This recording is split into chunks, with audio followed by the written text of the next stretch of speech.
Hello, my name is Dr. Abisola Santos. Welcome to my channel. I welcome you on Facebook, Instagram, and YouTube. Join me every Monday as I share the Word of God using everyday simple life experiences. Please subscribe, like, and share. Share with your friends, and I look forward to your comments. But remember, brand new possibilities with God every day, and brand new possibilities exist for us this coming year. Welcome again to my channel and join me on my journey this year.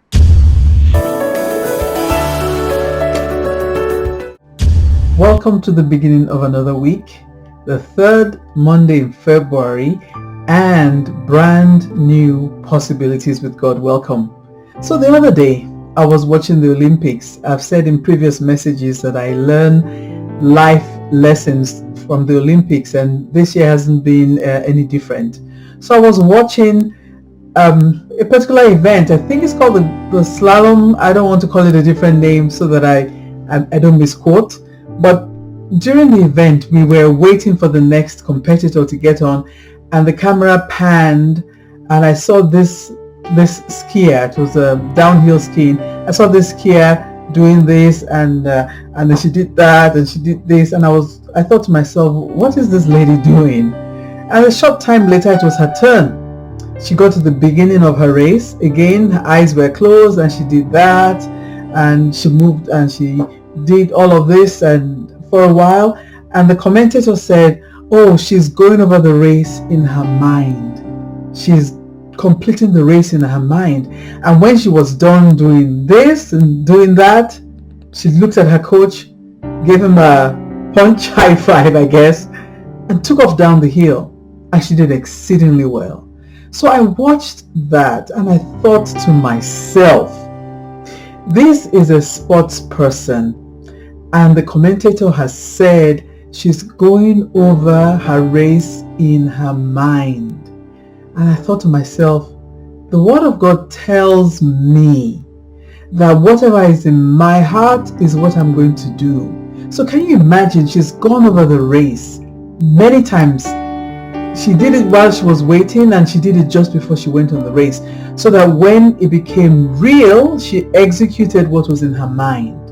So my question to you, as it is to me today, what have I put in my mind or in my heart? Let's read something. Let's go to the book of Matthew, and this is Jesus speaking. This is Matthew 12. Matthew 12:34 says, we're going to look at 34b, but I'll start at 34. It says, brood of vipers, how can you being evil speak good things? For out of the abundance of the heart the mouth speaks.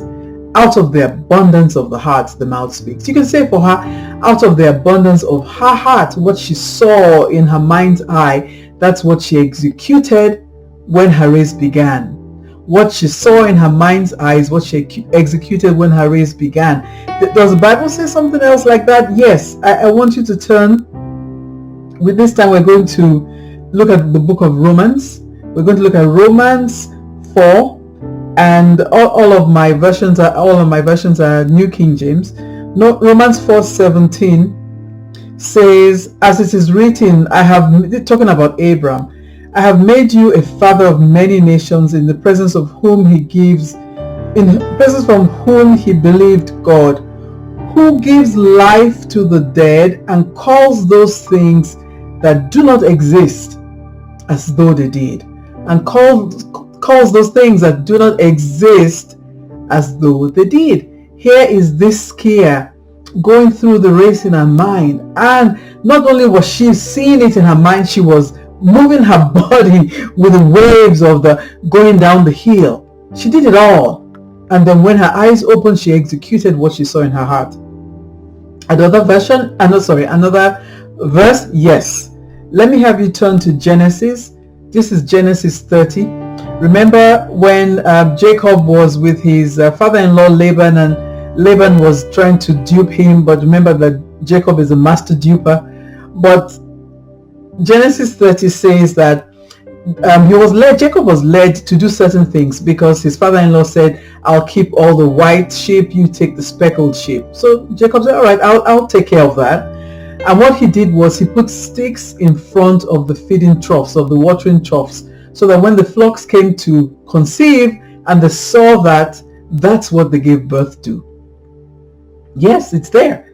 Read with me. Genesis 30 verse 39. He says, so the flocks conceived before the rods, and the flocks brought forth streaked, speckled, and spotted. Did he say it again one more time? Yes.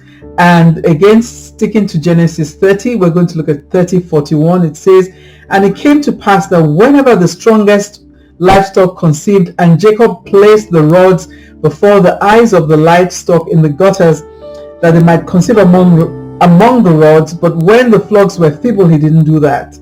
So when he wanted the stronger flock to conceive and give birth to the spotted, the speckled, and the striped, he put those rods there because he knew that whatever they saw was whatever they're going to get.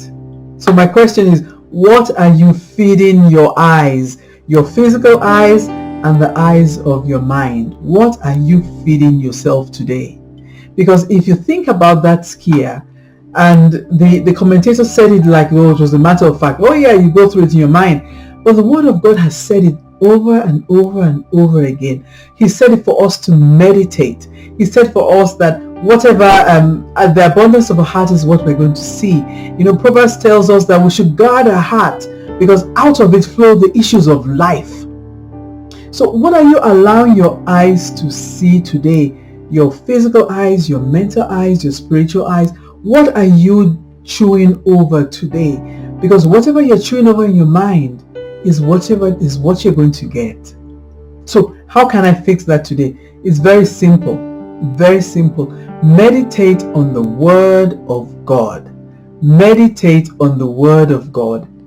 A few months ago, I shared a link about meditating, about a pastor in Nigeria that has really blessed me. So I will put that link at the bottom of this video too, because I want you to have the opportunity to change the picture in you so that what you now see in your life becomes radically different. Because the message is from Him, for you, and for His glory.